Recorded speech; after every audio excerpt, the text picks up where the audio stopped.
అన్నిటినీ పట్టుకొని ఉండడం కాదు, వదిలేయడం నేర్చుకున్న వాడే ప్రశాంతంగా ఉంటాడు.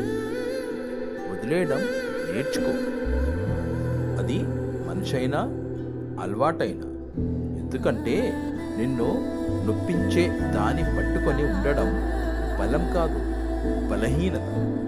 వదిలేస్తేనే మనసుకు ప్రశాంతత వస్తుంది.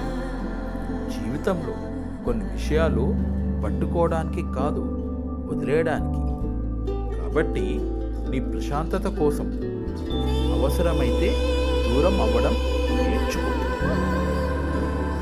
నీ ప్రశాంతత కన్నా గొప్పది ఏదీ లేదు.